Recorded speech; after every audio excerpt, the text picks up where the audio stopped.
आपण पाहत आहात जनलोक वार्ता। बातमी पहा विश्वासानं।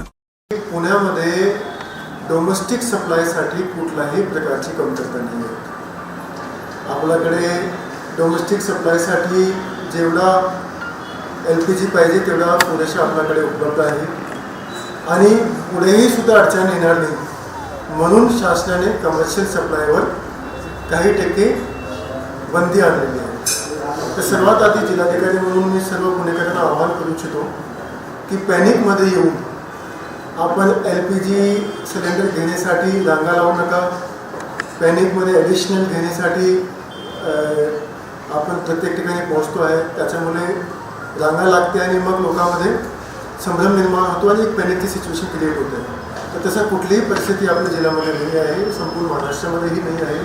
पुण्यामध्ये इनफॅक्ट प्रोडक्शन पण होत असतो आणि म्हणून कुठल्याही प्रकारच्या डोमेस्टिक सप्लायची कमतरता आज पण नाही आहे, पुढे पण येणार नाही आहे। त्यासाठी सर्व काळजी शासकीय स्तरावर घेतली जात आहे। याच्यामध्ये एक गोष्टी आम्ही सांगू की कंटिन्युअसली आपल्याकडे सप्लाय येत असते आणि शासनाने 4 प्रकारचे प्रायोरिटीज प्रमाणे करून दिलेले आहेत की मागचे 6 महिन्यामध्ये जेवढा आपल्याला साठा लागला होता वेगवेगळे सेक्टरसाठी, त्याच्यामध्ये domestic supply, commercial supply, priority सेक्टरचा सप्लाय, त्याच्याप्रमाणे त्याने मागचे 6 महिन्याचा अंदाज घेऊन 100%, 80% पुरवठा केला, त्या पद्धतीचे आदेश दिलेले आहेत। तर त्याच्या अनुषंगाने डोमेस्टिक सप्लायसाठी निर्देश असे आहे की 100% सप्लाय आपल्याला करायची आहे। त्याच्यामध्ये मात्र एक अट आहे की एक सिलेंडर जे आहे ते 25 दिवसासाठी, म्हणजे एक कन्झ्युमरला 25 दिवसामध्ये एक मिळते, तर तो एक कंडिशन शासनाने लावलेली आहे। पण याच्याशिवाय कुठल्याही प्रकारची कमतरता असणार नाही, आपल्याकडे सफिशियंट क्वांटिटीमध्ये आहे। सप्लायसुद्धा चालू आहे, आपल्याकडे प्रोडक्शन पण त्या पद्धतीने चालू आहे। तर डोमेस्टिक सप्लायला कुठल्याही प्रकारची अडचण येणार नाही। काल चीफ सेक्रेटरी स्तराची बैठक पण झाली आणि त्याच्यामध्ये त्याने आणखीन 2 दिशानिर्देश आम्हाला दिलेले आहेत। पहिला आहे की जे आपल्याकडे सर्व हॉस्पिटल्स आहेत त्याला कुठल्याही प्रकारचा सप्लाय कमी नाही पडला पाहिजे, ते आम्ही एन्शोर करतो आहे। आणि सेकंड, जे हॉस्टेल्स आहेत गव्हर्नमेंट शासकीय हॉस्टेल आणि एडेड हॉस्टेल, त्यांनाही सुद्धा सप्लाय कंटिन्युअसली देतील, तेही आम्हाला एन्शोर करायला सांगितलं, तर तेही आम्ही एन्शोर करतो आहे। मात्र हा सिच्युएशन बघून काही ठिकाणी काही लोक ब्लॅक मार्केटिंग आणि होर्डिंग करण्याचा प्रयत्न करत आहेत। त्यासाठी आम्ही तालुका स्तरावर प्रत्येक तालुक्यामध्ये पथक स्थापित केलेले आहेत तहसीलदारची अध्यक्षतेखाली। त्याच्यामध्ये पुरवठा निरीक्षक आणि पोलीस निरीक्षक सुद्धा आहे आणि याचं काम आहे की ते प्रत्येक ठिकाणी जाऊन तपास करत आहेत की कुठेही कुठल्या प्रकारचं होर्डिंग नाही झाला पाहिजे, ब्लॅक मार्केटिंग नाही झालं पाहिजे।